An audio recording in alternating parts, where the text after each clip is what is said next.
Hi, this is Phil, and I'm here to tell you all about the Capes and Lunatics Patreon. Get early access to all of our interviews, including the monthly Chichester chats with writer and comic book legend D.G. Chichester, new episodes of classic Capes and Lunatics shows, including The Quantum Zone, This, That, or the Third, and many, many more specials, all completely uncensored. Access starts for $3 a month, full video when you pledge $5 a month. Check out the link in our show notes or go to patreon.com/CapesandLunatics. Hope to see you there.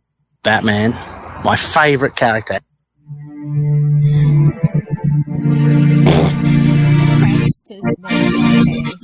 What? The price has got to pay for all this free publicity. Hello, everyone, and welcome back to another week of We Are the Night, the Batman Podcast.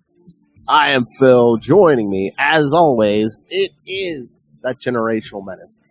Yes, exactly. Little Hellfire. And speaking of menaces, yes, we are back for another week of Byrne January. This time covering Superman, Batman, Generations 2, the 4-issue miniseries. Oh, boy. I thought the first one was wild. Well, oh, you ain't seen nothing yet, my friends. This one makes it even wilder. Giant Nazi robots, you know? Mm-hmm. Feels like I'm watching a James Gunn cartoon or something. Oh, my. I'm still a few episodes behind on Creature Commandos. I'm like... They're like 8 minutes long, Phil. No, they're like 20-some minutes, I think. But, yeah, I know, but I've been watching other stuff. And then, I don't know, I haven't watched any of them, like, week to week. So I build up chunks and watch them. Why are you liking it? No, I hate it. So why are you aren't you watching it? You'll watch. It was Agatha all along, but you won't watch the Creature Commandos. Like, come on, Phil. I know. No, I'm going to watch it. No, I'm probably going to watch the rest of it today. But just saying, you gotta play both sides of the oh, I will. I do. Don't worry. Yeah. All things considered, this is the DC feed, Phil. I know. We're missing out on clicks and views here, bud. You didn't tell me what to do. Creature Commandos. No, we can just do it when it's done. I think it was only 8 episodes, but every time I think it's the last episode, another one shows up on Thursdays. So I'm just like, no. Like I said, I just like watching it at least two or three at a time. I just want to get out of the way. As soon as I see it, just get it out of the way. People spoil everything now, so it's just like, yeah, do it while it's fresh. Yeah. All Speaking right. of fresh. Oh my. Or the antithesis of fresh in this case. Speaking of spicy, hurting your stomach, yes. That's right, Batman, Superman, Generations 2. So I assume the response. Remember when the future was 2019, Phil? I know. Well, that's like the one. That's like when Justin and I did that. Did the one X-Men episode for Days of Future Past. That apocalyptic future was 2013. Yeah. Oof. Yeah. Ooh. I was like, they're just a few years off. Back to the Future Day Pass. I think I have never been right since, honestly. 2015, it all went downhill. That's like the one a couple weeks ago I saw. The one day it was like National Act Like a Time Traveler Day or something, and it's like, I don't know. Someone put, "What, you didn't know about that? I told you about it tomorrow." Exactly. But yeah, we're gonna have to do it Salty and Penny on back to the original Back to the Future, because it's the 40th anniversary. Yeah. Oh man. All right, so let's get into this because it's a lot. It's John Byrne. It's a lot to take in. Hey-oh. I'm sure someone in the story says that. All right. Talk about the head of the demon. Am I right? Whoa. Spoilers. Enough about your mail. We'll get to that. All right. All right. So Superman and Batman Generations 2. I love An Imaginary Tale. All right. So number 1 from August 2001. Writer, penciler, inker John Byrne, colorist Patricia Mulvihill, and letterer John Byrne. She prefers Trish. What? She prefers Trish. Oh, okay. I was gonna say, so except for colors, it's all Byrne. It's always all Byrne when he can talk DC into it. It's got to get those shekels. Cha-ching. Those page rates ain't changed in 2 decades. I know, that's Chichester. All right. Oh, the title. Shameful. Oh, okay. Shameful. And of course, each issue, just like the last one, has like 2 chapters each issue. So, the first one is 1942 Battlefields. 1942. Boo, Hawkman, boo. 1942. Hey, come on! I'm sure somebody likes shirtless Hawkman.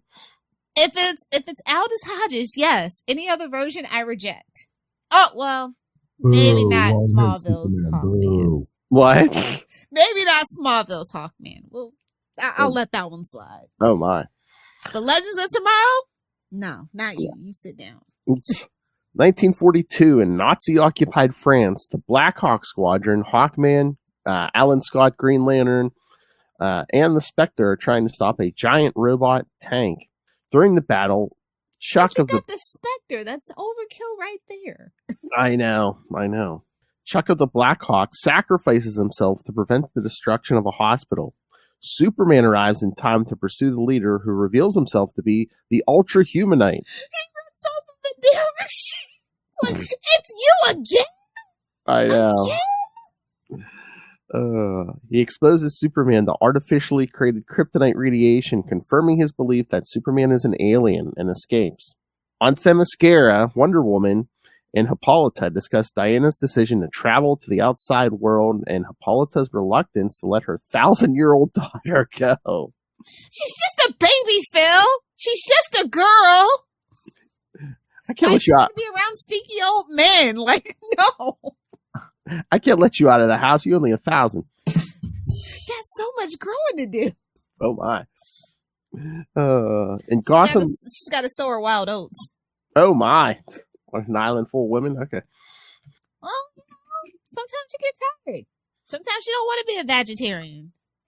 Oh. Nice.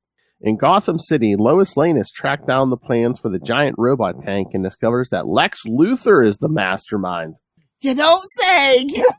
I know. Luthor and his goons kidnap Lane, take her back to their base, and attempt to kill her. Have we tried killing her yet? You're just gonna end the world by doing that, so I wouldn't recommend it. Exactly. While fleeing, they are pursued by Talk about superior puss. Yeah. Every time they kill us, he goes Super Saiyan on their asses. So. You better want to keep me alive. The most powerful force on the planet wants this. Superior puss. They're pursued by the Batmobile. They make it to their second Gotham base, where they have stashed Robin, the Boy Wonder. Oh, you done it now. I know. Robin slips his bonds and is battling the villains when one of them gives him an order in Batman's voice. After Luthor is defeated, the henchman who spoke removes his disguise to reveal the cape and cowled Batman. Yes, kids, he was wearing his mask with the pointy ears under that. And don't forget, he also wears a Batman t-shirt under. Branding. He explains I love that freaking episode of Justice League where they're like, "Hey, you peeked, and it's the freaking Bat shirt underneath the thing." And that is just canon to me. I'm sorry, that is something Bruce would totally do. Exactly. After Luthor's, he explains that he infiltrated Luthor's gang in order to discover both secret bases and was responsible for guiding a remote-controlled Batmobile and allowing Lane and Robin to slip their bonds. Later at the Daily Planet, Lois and Clark discuss the return of the Ultra Humanite and that Clark has failed his military induction physical. He inadvertently read the eye chart in the next room with his X-ray vision. Everybody's got cancer. Superman and Lois confirmed it. Oh, why do I have breast cancer? Why do I have ass cancer? I don't know. Oh yeah, kids, and these chapters kind of take place between chapters in the first one, so it's really stretching that shit. I know. And then this chapter probably takes place after or before. This is like when they kept going back to Kingdom Come. I'm like, enough places. We're done here, please. Or even worse, Frank Miller's The Dark Knight. Like, why does that have 3? Why? Working on a 4th, allegedly. Your mother's a whore. Your mother's a whore. Your mother's a whore, and I'm a whore for money. I Well, aren't we all? We live in a late stage society, so you know.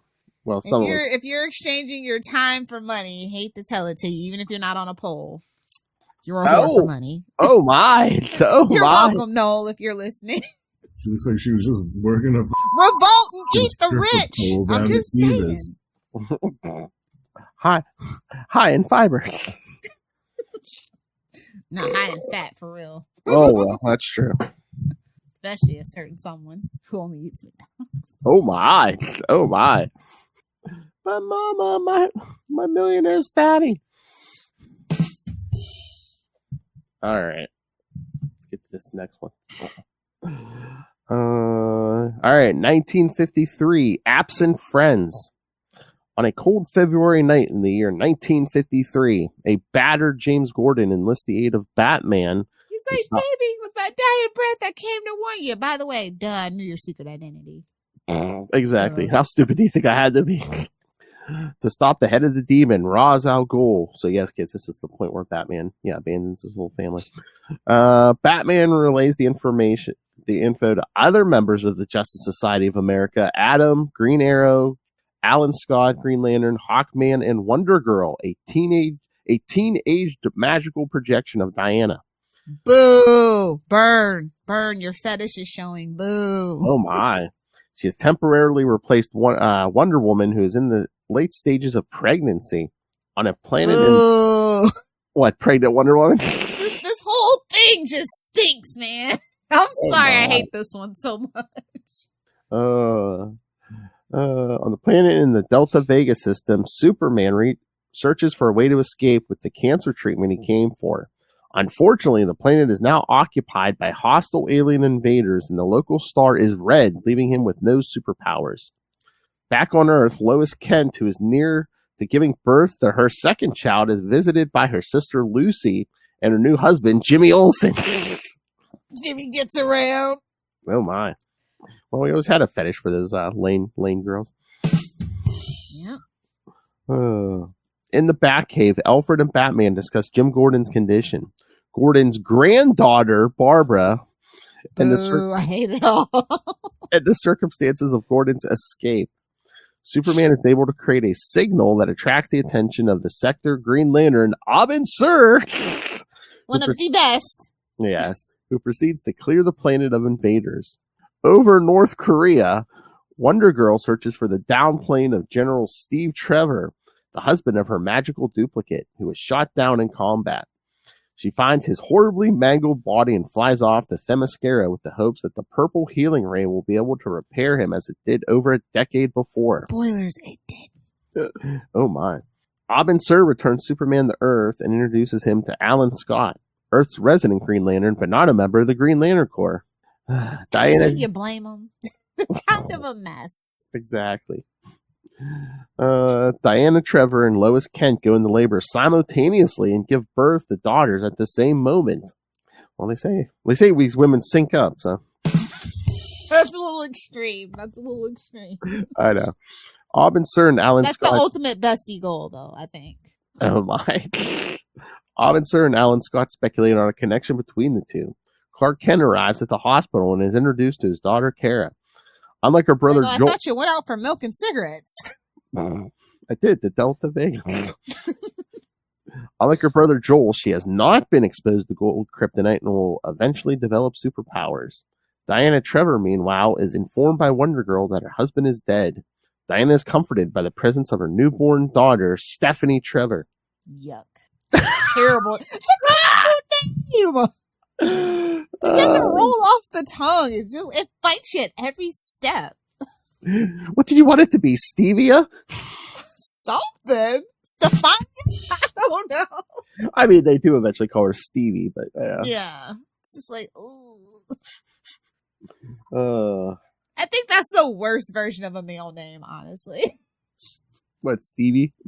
No, just like Stephanie and Steven. I'm just like, ugh. Oh. Because the proper way is with the PH. Oh. Not to get anybody all riled up. That is the origin root. And I guess Superman goes all that way for a cancer cure that doesn't exist because, again, he can't save Perry White, and again, Lois eventually gets cancer. people with your X-ray vision, Clark. Can't completely blame him. Every 2 seconds, a mad scientist is creating a murder robot in this story. So yeah, we all pretend like Metropolis is clean, but like if you've ever been to New York, it's actually a little worse than Jersey. Listen. Like, I'm just saying, in New York City, people, like, you can see people actually pooping in the streets. For all of New Jersey's faults, you won't have that happen. And it's a mall mecca. Like, I don't know. Maybe we stop giving New Jersey, maybe we stop just razzing New Jersey and we really just work on New York, because New York's a mess. It's been a mess for my whole life. I'm tired of the Jersey slander, actually. Oh my. Is it filled with garbage dumps? Yes. But are there people pooping in the streets? No. Maybe Atlantic City? Maybe. Maybe on the Jersey Shore where it belongs, but... Oh my. Yeah, let's slander New York a little bit more, I think. Let's give a rest on Jersey. My big thing. Alright. I should have been like, hey, welcome to another week of John Byrne January. A sexually adventurous freak. Yes. You're going to have to go retroactively add that to all of them. Exactly. All right. We're ready for issue 2. Sure. She's like, never, but go ahead. Continue. All right. So I didn't even try to look, but are these covers all connecting? They look like they might be. Yeah, I think they are. God, is there a poster somewhere? They used to do stuff like that back in the day. Oh. Don't really get that anymore. Surprisingly, I think connecting covers is like the ultimate like OCD thing to really make nerds, even if it's a terrible story. Buy them all. Gotta complete the collection. And get 2 so you can hang one on your wall connected. Exactly. All right, so Superman and Batman Generations number 2 from September 2001. Again, same team. Which 90% of it is Byrne. So, all right. So the first chapter, 1964, so close. Children's Hour. Years isn't close. I swear, if it's been within 10, you're like, oh, so close. It is Halloween, and before Bruce Wayne and his wife go to Tony Gordon's party, the wife, again, we still don't name check her. The wife tells Bruce Wayne Jr. She's just a stinky old broad who doesn't matter. She's a MacGuffin. But she's a Disney mother. She's just there to give birth. Yeah. And die. Oh my. The wife tells Bruce Wayne Jr. that he is not to be Dick Grayson's partner. In the Kent household, young 11-year-old Kara adores the Supergirl costume that was made for her, while Joel Kent, secretly sulking, transports himself into the lab of Lex Luthor, whom he considers a true father. Kara pays... You're gonna leave me all that money, though, right? Kara pays Bruce Jr. a visit wearing a short-trimmed brunette wig electrostatically attached to her head along with her new Supergirl costume, which she alone can remove. She tells Bruce Jr. that though his mother may prevent him from being his Uncle Dick's partner, nothing is stopping him from being Supergirl's partner. Bop, chicka, wow, wow. They're children, Lilith. For now. Yeah, for now. She's got her eye on you. Right now, he just wants to face danger with her. She put a claim on him. Oh, my. Meanwhile, on the streets of Gotham, Dick as Batman enters Barbara Gordon's apartment and finds her dressed up as Batgirl. They both test each other's skills at knocking each other's boots. At knocking each other over before spending some private time together behind a couch. On a scale of Frank Miller to John Byrne, how horny is this story? On a scale of John Byrne to Frank Miller, how horny is this story? Okay, I'll give you my answer. Yeah, baby. Yeah. A very Randy issue indeed. Do I make you Randy, baby? Yeah, do I? I love they dive behind the couch. Oh God, I love how they die behind the couch, and then you just get like 3 panels of just the couch. Yeah, it's like okay. He's really like, imagine it. Imagine. Could have been worse. It could have been a splash page. Oh my. But just like this, the tiniest bit of like a shirt or cape and cowl over the back of the couch. I heard it was a splash page at the end. I don't think anybody's wrist was ready for that. Oh my. Oh, that's how. Oh, I even said that's how I wanted to open every Byrne episode. I wonder if my wrist is ready for that. I think I told Justin. I was like, yeah, I had to open all the Byrnes like that. In Central City, Kid Flash is dealing with Weather Wizard, who's teamed up with me. Not the one over on Unlimited Justice, unfortunately. Yeah, no. There's nothing horny about that story at all. It's just confusion. Who's teamed up with Mirror Master using his holographic mirrors to make Weather Wizard appear in 2 different places in order to knock out the junior speedster while robbing a bank. Supergirl spots the activity below and drops down with Robin, with Supergirl inhaling the fog that Weather Wizard creates with his weather wand and then spewing it back out as water. What the kids call it now? Oh my. Oh yeah, back in Lil's day they called it Smoked a doobie. Like, you imagine she got high from that. So yeah, spits it back out. However, the 2 young heroes are zapped by an electric stun gun by third criminal Gorilla Grodd, who is the brains behind the operation, admonishing Mirror Master and Weather Wizard for their playing kindergarten games. How embarrassing. Your boss is an ape. How embarrassing. It's pretty embarrassing when a gorilla is your boss and he says, hey, quit the monkey business. The Flash Rogues Gallery is so unserious. Mirror Master, Weather... A gorilla? A telepathic gorilla?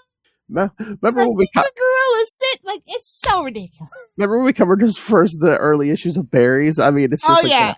It was literally mind-numbingly like, what the hell, every single time. The poor man. I mean, look at this weird rogues gallery, and then the girlfriend was always hangry. Yeah. Oh, the golden age.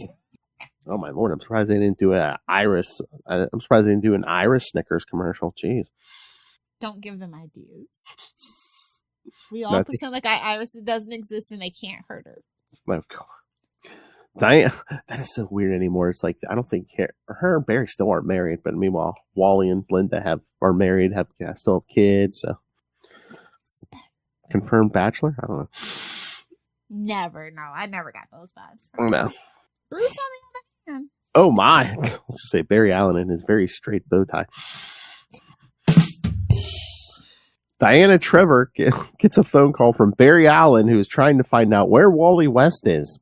Being 2 hours late for meeting with Barry, Diana's daughter Stephanie overhears the conversation and sneaks off to dress herself in the costume of her own superhero identity, Wonder Girl, before flying off.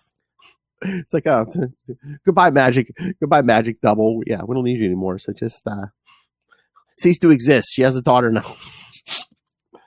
Oh, this is how you create a Savitar, kids. Exactly. During her flyby over Central City, Stephanie gets a tingling sensation passing over the warehouse district. Jesus, Byrne. Hopefully, like Supergirl on TV, she wears tights under that skirt. Oh. She follows the sensation to a building where she sees Kid Flash, Robin, and Supergirl all bound up while Mirror Master arranged mirrors so that they could steal Kid Flash and Supergirl's powers, transferring them onto one of the villains. Mirror Master, Weather Wizard, and Gorilla Grodd as one of the test subjects. While the 3 argue as to which one will be the test subject, Supergirl breaks from her bonds and melts the mirrors with her heat vision, but is quickly laid low with an energy blast from one of Gorilla Grodd's weapons. The 3 villains are quickly distracted by the appearance of Wonder Girl, who crashes through the window and frees the other 2 heroes. This gives Supergirl the opportunity to fell Grodd with one single punch. One punch. Weather Wizard tries to zap Supergirl with his weather wand, but Kid Flash has taken it and knocks the villain out. Mirror Master tries to make a run for it, but Robin stops him cold. As the 4 heroes go to call the police, they decide to give themselves a group name for how well they did together. Bruce Jr. suggests the Junior Justice Society, But Wally thinks of something even better than that. The Justice League of America. I know, as long as it has something with justice in the title, I'll be okay. And they're like, we could still use that when we're older. Branding, longevity. Think of it. I'm like the Teen Titans. All right. Thoughts on these kids, or you want the next chapter? Let's just get to Troubled Souls, because boy, were they. Yes, 1975, Troubled Souls. It's the 70s. What do you want? That's right. Bruce Wayne Jr. and Kara Kent as Batman and Supergirl find the Joker in a padded cell at Arkham Asylum. Old, withered, and rather catatonic, at least in his sedated state. In a videotape recording, though, the two superheroes see Joker reacting rather fearful to somebody in the cell, despite the fact that there's no visible person present. In the Batcave, Kara uses her super hearing to discern what the Joker said in an audio recording when he was being taken from Rock Island Prison to Arkham Asylum. She hears him saying, "Get away from me, Batman, I killed you." And again, this chapter kind of takes place after the chapter in the first one where he kills Dick Grayson as Robin. Yeah. Suspecting something of a rather mystical nature that may be haunting the Joker, Batman and Supergirl pay a visit to Dr. Occult, who in turn contacts the spirit of the circus acrobat Boston Brand, who is busy doing his meditations in the remote area of Nanda Parbat. Boo, nobody belongs there. Boo. Oh my God, for a second, I was almost going to be like, oh God, is Byrne going to make like Dick Grayson Dead Man or something? No, that's a cut. That's a deep cut right there. He appears unto them in the form of his dead man identity and follows them into the cell of the Joker, where he enters the madman's mind and finds, among the psychedelic cartoonish chaos that defines the Joker's mental landscape, say that 3 times fast, a giant... Hey, do you remember that Dead Man TV show? Dead Man? I think I would say it was like 2013 or something. I don't know if I saw that. There was a Dead Man TV show? Like, I think it was like an animated short or something, one of those. Oh, maybe. And now I think James Gunn wants to do something with Dead Man too. I could see that. Yeah, I could definitely see him doing something with that. But yeah, besides in the Joker's mental landscape, a giant skeletal form of Batman attacks the Clown Prince of Crime. Dead Man tries to keep the giant skeletal Batman from killing the Joker inside his own mind, but only manages to buy the criminal a temporary reprieve. Dead Man exits the Joker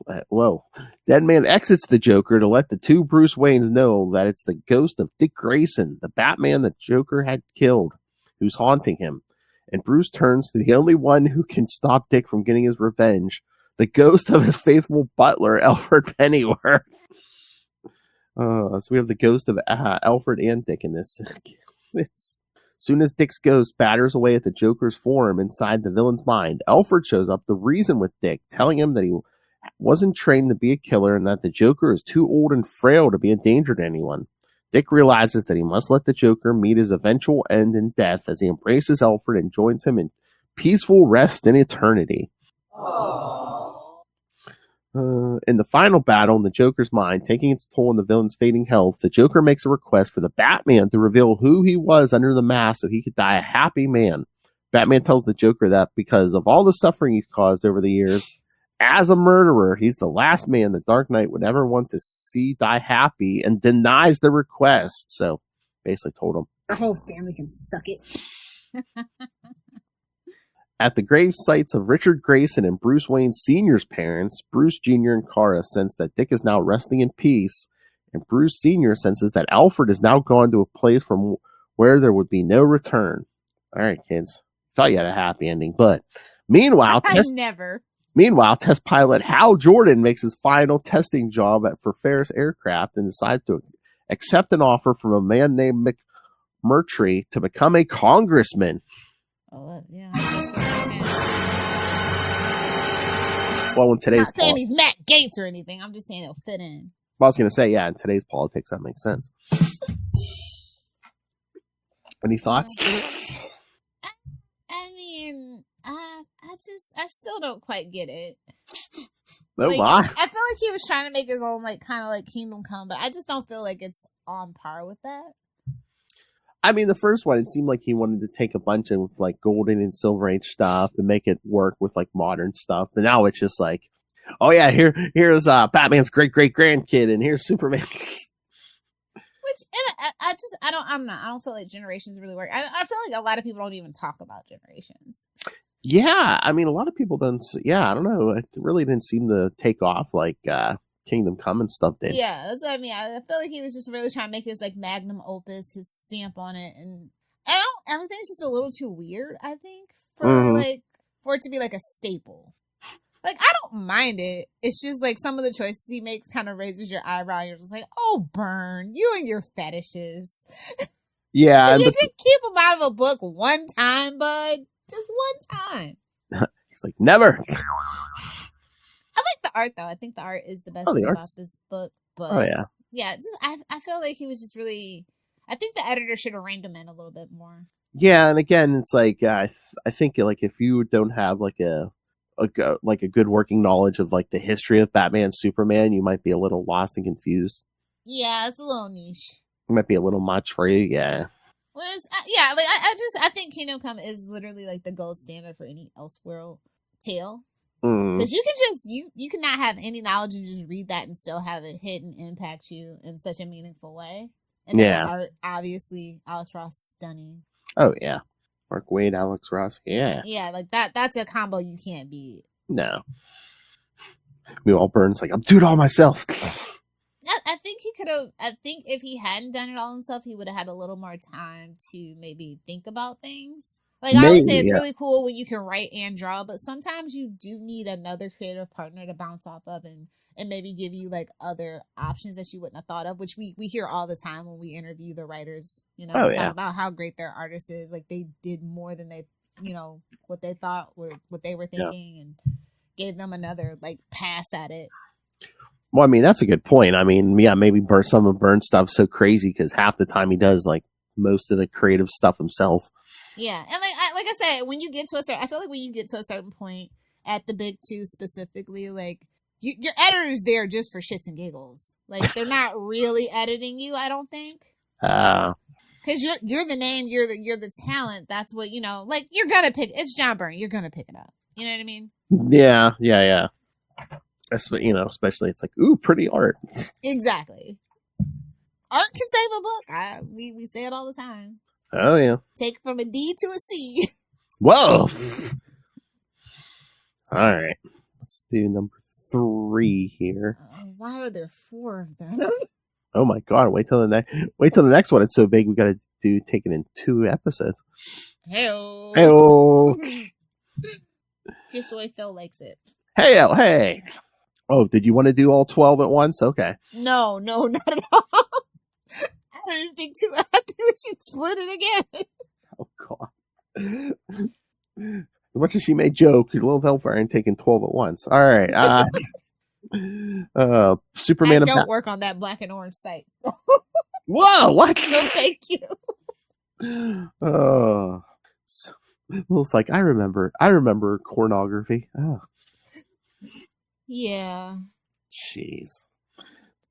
Superman and Batman Generations 2, number 3 from October 2001. Same team, 99% Byrne. All right, chapter 1, 1986, To Hunt the Hunter. Superman breaks into a laboratory. The villain Lex Luthor, later revealed to be an ultra-humanite, using Luthor's body for his mind to live in. How hard up do you have to be in Lex's body as the ultra-humanite? Well, remember, bro. I know. Remember that first story? The robots were just like, "Oh, hey, Luthor's body's available." Oh, it's like, oh, but he's so. I know. Yeah. Gotta reprogram them robots. Who then shows the Man of Steel a holographic playback of Joel Kent killing Kara to torture his adversary. Then, to add further insult to injury, as Superman tries to grab Luthor, he reveals his form to be nothing more than a mere hologram, telling Superman he'll find him when he's ready to let his adversary find him. After seeing the hologram of Luthor disappear, Superman pounds the floor of the laboratory in frustration, having failed to stop the murderer of his family. In the Batcave, Bruce Wayne Jr. gets an unexpected visit from his adopted son, Clark, as well as from his wife, May-Lay, the widow of Superman's deceased son, Joel Kent. With his wife trying to reach out to Bruce Jr., seeing her husband in torment, Bruce Jr. has his son go back upstairs and tell May-Lay that there's no need for Clark to know that he is neither her son's father, or that he is even Batman. Melee pleads for Bruce Jr. to promise that she will not have to bury him like she did her previous husband. Black Widow. And again, that's the other thing. If you hadn't read the first miniseries, this would be confusing as F. It's still confusing as F, but I mean, especially if you didn't read that first one. Yeah. Because all of a sudden you'd be like, wait, Superman's family's dead? What? As Bruce Wayne Jr. goes out to capture the female criminal Hyena as Batman, he is chased after by both the police and by his fellow Justice League members, Stephanie Trevor, who is now Wonder Woman, and Alan Scott, still serving as Green Lantern since his previous prospect of being his successor, Hal Jordan, chose to become a politician rather than a superhero. Best move for everybody, honestly. Oh my. Who now sees Bruce Jr. as becoming unhinged following the death of his first wife, Kara Kent. Bruce Jr. successfully eludes the police by using a turbo jump feature on his Batmobile. What is this, a Nolan movie? Knight Rider? I don't know. But ends up, at least it's not Schumacher. It wasn't driving up the side of a wall. But ends up running into a brick wall built at super speed by Carrie, presumably the daughter of Barry Allen, but we never say, I guess.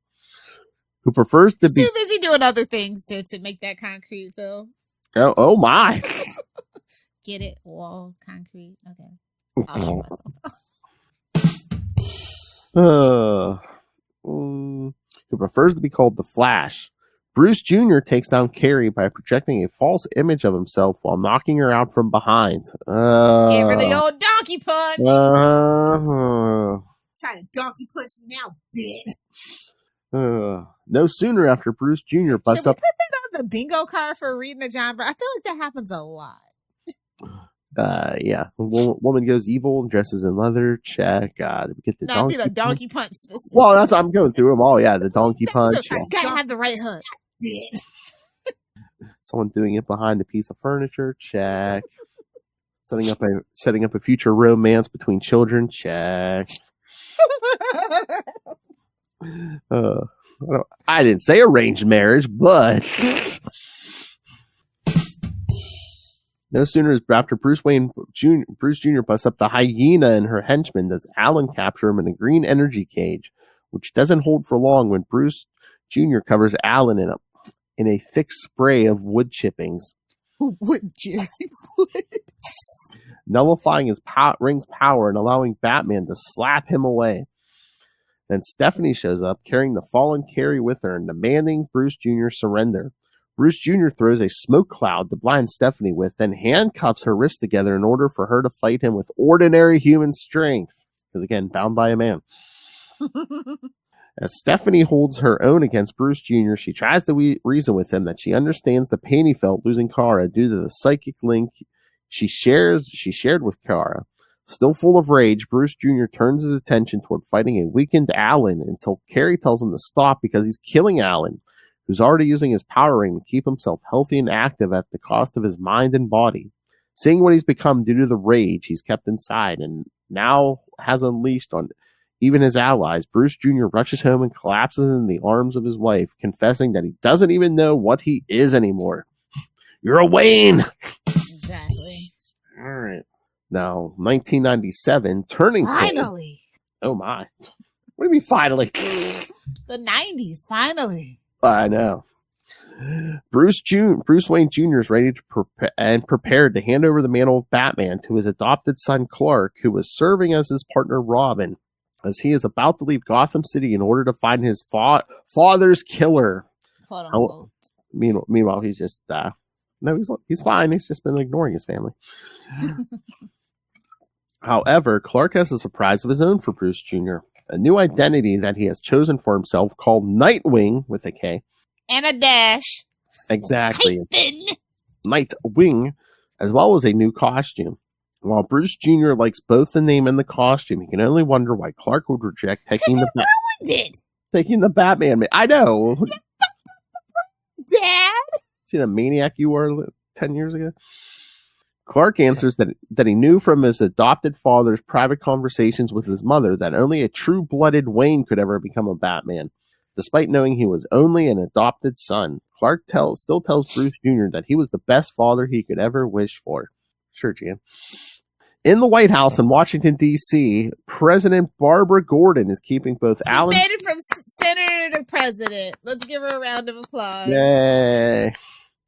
Boy, a female president. This must be fiction. Yeah, only in fiction. What was that one show with Gina Davis and she was the president? Oh, yeah, the American... God, I hope we don't go back to the West Wing where only Democrats can become president on TV. Oh, no. Oh my Lord. Yeah, but yeah, Americans don't have no problem electing a fictional female president. So, it's all burning. Literally, look at California. Oh yeah. It's oh my God, it's so messed up. It's like, LA. I told y'all it was a hell math. Y'all saw how fast it went up. Yeah, but like seriously, shout out to everybody in the area. Like that is so sad. Exactly. I mean, everything's burning. Have you seen those pictures? Everything is literally razed to the ground. Oh yeah, well I've seen on TV. Yeah, man, you go there's like it's really funny because it's like all the rich neighborhoods for once. I know. So it's like I feel bad, but yeah, but again, interesting. Yeah, but again, too, like people pointed out, for every rich person that loses stuff, there's a bunch of regular people, you know. Yeah. There's a lot of businesses, small businesses. Yeah. Oh yeah, there's just some small towns. The whole town's gone. Yeah, whole town. It's crazy. Yeah, I saw people on the news last night. I mean, there's like, oh yeah, you know, this is, you know, my family's been in this home since my grandparents and stuff, and it's just like, ugh. Yeah. Rebuild for condos, probably. Yeah, probably. Spoilers. We've seen this before. Oh yeah, I mean, didn't they say something about there's probably like an arsonist, and I think I saw something like one of those rescue planes, you know, that drops the stuff, and like one of them was hit by a civilian drone. I was like, wait, what? Oh yeah, it's a lot of tomfoolery going on. I know. I'm just like, oh, somebody wants this. We might have to do conspiracy hour for February. Oh, nice. That's right, kids. Stay tuned. Subscribe to the Patreon. Get the Lilith Hellfire's paranoia. Yeah, Barbara Gordon keeping both Alan Scott as well as Hal and Carol Jordan under protective custody, while Cal Rayner, Alan's successor as Green Lantern, along with the Flash. That had to hurt. What? Alan having to hand it to Cal. He's like, God, like nobody else. Oh, how dare you? I know it's well, that's weird too. It's like we completely skip over Guy Gardner and John Stewart. They're like, no bowl cut here. It says no room for bowl cuts, but Gunn says I'll take it. Along with the Flash, I know that wig. Jeez. Along with the Flash and Blackhawk, track down Sinestro's whereabouts in the Rocky Mountains in Colorado. Yeah, and I'm not saying Nathan Fillion. I mean, again, he's still not like that bad looking of a guy, but it's like, how old is he now? Yeah, that was my eyebrow raising. It's like, well, he's definitely only going to be in one movie and not doing too many stunts. So that's unfortunate. Yeah. Well, I was going to say, like, maybe that's the point. Maybe guy's supposed to be older. I don't know. I mean, if they're trying, I'm curious to see if like that's going to be like the first Green Lantern, and they'll maybe like switch up the order or something. Maybe, yeah, I don't know, because that TV show is supposed to be Hal and John, and I think it's supposed to be everything allegedly is connected. So yeah, supposedly, yeah. Nathan Fillion's making an appearance on that Creature show. Commandos is out here retconning everything that came before it. So oh yeah. Oh yeah, those they retconned the Justice League, so it's just real interesting. The previous all the previous stuff is gone except Momoa's back as Lobo, but yeah. The original role that him and The Rock were fighting over, and I guess he won. Yeah, Rock's back in wrestling. I think that's why Vin Diesel put him in the last two Fast and Furious movies, to piss him off, probably. Oh my! Because they kind of got a little beef. Oh yeah. So yeah, Cal Rayner along with Flash and Blackhawk tracked down Sinestro's whereabouts in the Rocky Mountains. Sinestro did nothing wrong. Oh my, in Colorado. The villain with his yellow power ring has slain most of the Green Lantern Corps and is now ready to do the same with Earth's Green Lantern. Good. Oh, damn. As the three heroes search in the Rockies turns up nothing, Sinestro appears from out of nowhere to defeat them easily. As he should. In Gotham City, Nightwing is testing out the hover abilities of the new Batmobile when he sees an explosive discharge of energy blast. Of energy? Yes, kids, of energy. I know it's a burn, but energy. It is Ransack, a high-tech armored mechanoid that was operated by Douglas Mason the last time Clark is Rob entangled with No. This is my villain name. This is my villain name. And again, it's supposed to be the 90s, so yeah, that tracks. It's armor, it's mechs. Oh, I guess he didn't want pouches and guns, so this is like the second backup of the 90s. Exactly. Little Power Ranger illusion there. Oh, I swear I saw something online. So I don't know if I guess it's like a live show or something. It's like some kind of comedy show, but I think it was every Black Power Ranger is like doing like a comedy show now. Oh, I don't know, but I was just like, oh, okay. Like I guess just doing appearances as the Power Rangers isn't doing much. I don't know. I mean, you can only go to so many cons. And let's be real. It's only like there's so many different like Power Ranger shows, but like let's be real. It's only like 3 or 4 that we actually care about. And it's pretty much if Jason David Frank appeared in it, that's the show that we care about. That's like the continuous through line that the ones that we actually really care about. So like all the other ones, you're just kind of shit out of luck. So yeah. And obviously, MMMPR is like the gold standard, and they're kind of getting on in years. Actually, I saw who did I run into at one of those cons? It was I want to say it was like David Yeltsin. He looked old. Like no shade. He is old. He was old when I was a little kid watching it. But like it's just like really like there. Like wow, they're like old. Well, I mean, again, we're getting to the point. I mean, there's at least 2 of them who are no longer with us. So I mean, yeah. Our childhood. Well, those were both tragic circumstances. Well, yeah. It's not like they died in natural causes like Betty White, and I was still devastated by that. She lived a long life. I know. Oh God. I mean, it sounds bad, but that's what I was saying. Like, Jimmy Carter died at 100, and then no one asked. He was 100. Yeah. Nobody asked. I mean, he could have still ran for president. I know. Probably got elected. Yeah.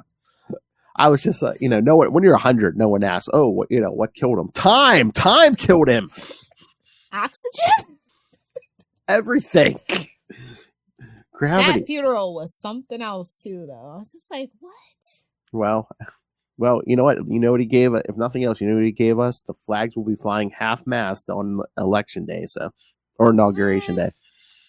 I'd rather still have Jimmy Carter around than just a spiteful action, personally. Yeah, I'm trying not to get started here, but yes, Trump, you're a bad boy. I mean, he's a politician, of course. I know. All of them are evil. It's just to what degree? That's all. Yes. Ransack. However, as Clark finds out while dodging the robot's energy blast, it is not Douglas who's operating it, as he is still in prison. Rather, it is his daughter Amanda, who seems to be operating. What? It's only one Amanda in this universe, sorry. Who seems to be operating Ransack as if she was a kid playing with a new toy, who was no more than 12 when her father was sent to prison. New female. Oh, I guess that's a love interest, right, Byrne? Duh. During the struggle, Superman watches from within the Phantom Zone, being taunted by the Kryptonian inmates already in there about his misplaced faith in the aliens he has chosen to live among and even protect. As Ransack is about to deliver the killing blow on Nightwing, she is distracted by the phantom appearance of Superman, which gives Clark enough time to short out the Ransack systems with live power cables, rendering Amanda unconscious. Livewire? Is that you? I'm just sorry to shock you there, but hey, you want to get together here, see? Don't shock the monkey. Washington, D.C., things take a turn for the worse. Sinestro has followed Cal, seriously injured from his confrontation with the villain, all the way to the White House, where he cries out for Alan to take the ring. Alan, however, is too old and not in the best shape to retake the power ring, and is easily knocked down by Sinestro's ring. Hal takes up the ring and uses it against Sinestro, who is surprised that an unskilled novice like Hal could easily overpower his own ring's energy where other Green Lanterns couldn't. Hal realizes that the real weakness of the Green Lantern's power ring isn't wood, as in the case of Alan's, or yellow objects, as in the case of Kyle's, but rather the limit of the user's will. The Guardians of the Universe realize that Hal now knows this information and offers him the opportunity to become a Green Lantern and to help rebuild the Green Lantern Corps. You're almost 70. Sit down, boy. I know. Carol tells her husband that he's almost 70. Hal knows that the power ring can restore his youth. What an a-hole. I know. But whether he chooses to do so or not is not something he would jump into without a Yes, he would. It's still Hal Jordan. Oh, yeah. Oh, yeah. I mean, we'll always. Still is Hal Jordan, by the way. I mean, yeah, he's always leaping first. Even Will will admit that. Yeah. Because. I, of course, love Hal Jordan. Back in the Phantom Zone, the other inmates are amazed at how Superman was able to make contact with the university beyond, as none of them were able to do. Superman simply answers that it was all a matter of will, a power that he has been honing to the maximum all through his life, and while it only lasted for an instant, sometimes an instant is all it takes. Moral of the story. Moral of the story. Well, it's like, yeah, an instant, then you get out. So, oh my God, I'm surprised Byrne didn't like, oh yeah, he de-ages himself with the ring and gets with like Aricia or something. I could see Byrne doing that. It's giving Invincible. Yeah. God, cow. It's gonna be back this year, so super happy. Yay! We'll do some episodes on that. Of course. Oh my God! But just cow. Hopefully they don't split it up again. I can't take 3 episodes and then wait half a year for another 3 episodes. I'm not doing it, Amazon. Exactly. Just dump it. All right. Get to the last one. Deep breath. Let's go. Oh my! I think this one. I think 3 is the best one though. I think as we're coming towards the end, he actually honed in on what he was trying to do a little bit better. Maybe. But this is where that was the penultimate issue, by the way. Yes, take a drink. So we can get to number 4 now. Oh my Lord, that Pa Kent on the cover of 4 is so funny. I mean, he's a Kansas boy with a shotgun. What do you want from him? Exactly. Stay off my property. Batman, Superman and Batman Generations 2, number 4, January 2002. Oh, they got somebody helping Trish. Oh, Digital Chameleon, yeah, one of the colors, but everything else is still all Byrne. All right, chapter 1, 2008, This Ancient Evil. Black fades to a vision of a putty-faced alien scientist looking down upon someone who now finds that his hands that he sees are not... Just a real quick, just aside about Digital Chameleon. You know how the Chris Chuckery's been doing the art? That was like his studio, his coloring firm. Oh, really? DC exclusively used for I think it was on 2 or 3 years. So I think that, like I said, it's all about who you know, not what, Yeah. Digital Chameleon, DC. Yeah, exactly. Get it? They do love their people named Chuck, don't they? Exactly. Who now finds that sees his hands are not human, but rather mechanical as he awakens. He rises and finds himself in a strange laboratory, and that his body is now that of a robot controlled by his own brain. Confused and totally disoriented, the robotic entity breaks his way out, easily tearing through brick and steel, and finds himself in the heart of a metropolis that seems rather futuristic by his reckoning. A city that in the night is lit with thousands of lights and animated billboards. I mean, welcome to any metropolitan area in 2025, I guess. Well, this was 2008, but yes. In Central City, Jay West thrills at wearing the costume of his uncle Barry Allen to become that generation's new Flash, despite only having a fraction of his predecessor's speed abilities. In Gotham City, Nightwing waits outside the penitentiary for the release of Amanda Mason, whom he has fallen in love with during her incarceration. Oh boy. The only thing better than makeup, sex, prisons, conjugal visits. Breakout sex. Oh my. Whom he has fallen in love. She embraces Clark Wayne and kisses him as they meet for the first time in years outside of prison, with Amanda feeling grateful for Clark testifying on her behalf. As Nightwing flies off carrying Amanda in his arms to an appointment at Metropolis City Hall, the two Bruce Waynes meet Mrs. Wayne in the hospital, who is now old and near the point of death. She's glad that both her former husband and her son are here because there was something secret she wanted to share with both of them. I hated you both. Back in Metropolis. Back in Metropolis, the robotic entity who now calls himself Metallo was greeted by the blinding lights of police cars surrounding him, to which he responded by blasting them with energy rays powerful enough to destroy half the city. Nightwing shows up to confront Metallo, who at first mistakes him for Superman, only to find he's several decades late for any such reunion with the Man of Steel. Day late and $1 short. That's Metallo. Exactly. Of course, Metallo isn't without one trick up his sleeve. He opens up a hatch to reveal kryptonite that's being used as his power source. Much to Metallo's surprise, it doesn't affect Nightwing as quickly as it does Superman, enabling him to knock down the robot. Jay West soon appears to give Nightwing a hand by creating a cyclone around the robot, but is quickly knocked down and blasted away. Blackhawk and Cyborg also show up to deal with the robot, but Metallo responds with an electromagnetic pulse powerful enough to create a big hole in downtown Metropolis. Not to mention blackout power. He took out Cyborg in one fell swoop. I know. Bullshit. While Jay manages to carry the dismembered torso of Cyborg away, Green Lantern shows up to slice away the robot's limbs and encase its head and torso section in a green energy bubble, stopping his threat. The heroes find the alien scientist laboratory that Metallo came from and discovered that the brain inside the robot was actually Lex Luthor's, which was thought to be destroyed years ago, allowing the Ultra Humanite's brain to be transplanted into Luthor's body, and was kept in stasis and worked on in the hopes of removing his antisocial tendencies. That's his, one thing, guy. I know. At Metropolis City Hall, with his friends as his witnesses, including Cyborg, Clark Wayne happily marries Amanda Mason before an appointed judge and kisses his bride. Woof.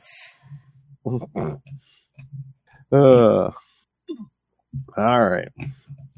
We're here, guys. Last chapter. We did it, both. 2019. Father to the Man. Bruce Wayne is back. Okay, ready for the wackiest one yet, kids? No, wait. I just want to say, if anybody at DC is listening, don't take this as we want to follow up to any of these. We're just doing this for poops and giggles. Because we had a Byrne month. Exactly. We were just having a Byrne January. Don't get any ideas if there's an uptick in discussion about generations or anything like that. Just leave it alone. Yeah, don't get excited if you see a bunch of articles. Brian Cronin articles. Exactly, on CBR. Nobody's helped Brian. Okay, carry on. I just want to make it clear. Or a bunch of a series of articles by John Byrne by Brian Cronin. Bruce Wayne as Batman meets Clark Wayne as Nightwing at Superman's Fortress of Solitude, where they are greeted by an unexpected visit by Kal-El himself, who shows up to reveal to Bruce again. We're doing this again, just like in the first series. It's let's flashback all the way when we were kids. Who shows up to reveal to Bruce a Kryptonian device called a chronoscope, which is used to view events at any point in time and send messages through time.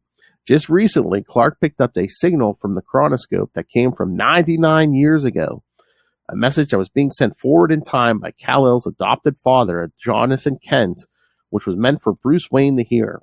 First, the message showed young Clark Kent finding out not only that he was going to be Superman in the future, but that he was going to fight crime with another hero called the Batman, who secretly would be Bruce Wayne, a millionaire who would be orphaned when his parents were killed by a criminal. The chronoscope revealed that the murder would take place within only a few months from that time, and since the Waynes were visiting the county seat the following day to open one of his free family planning clinics, Clark and Pa realized they had to warn them of what's going to happen. Driving to the county seat and renting a hotel room, Pa Kent gave Clark the opportunity to try out his powers under the identity of Superboy.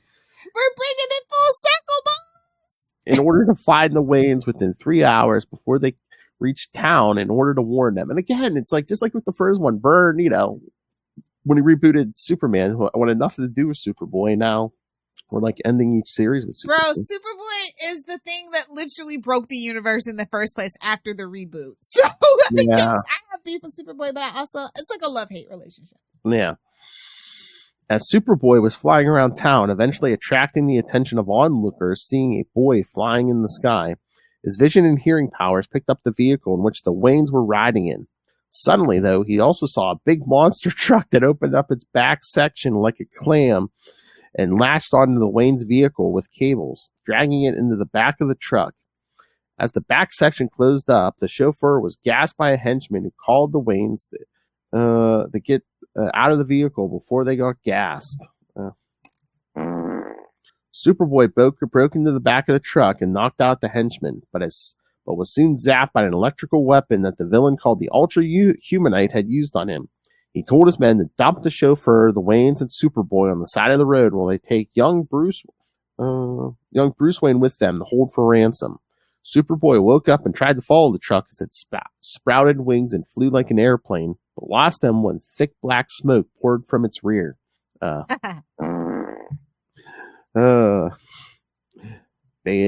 Big truck. You know what I'll say?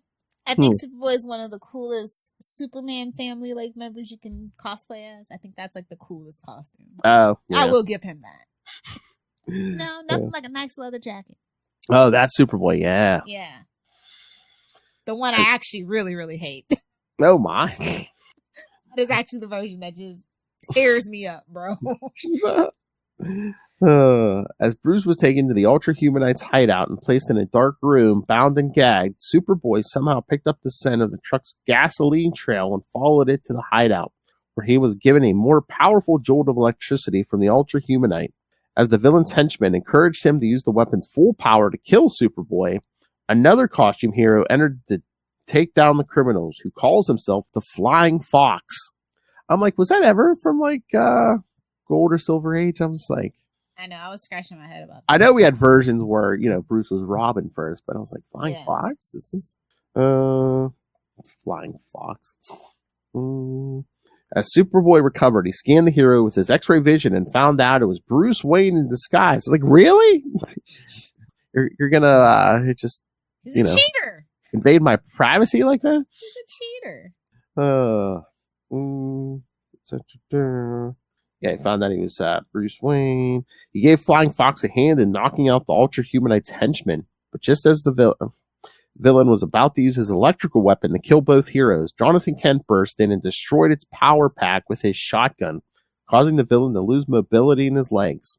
As Superboy took the criminals away and Bruce Wayne was reunited with his parents, Jonathan Kent brought Thomas Wayne to his cellar to watch what the chronoscope revealed about not only his future, but also his son's.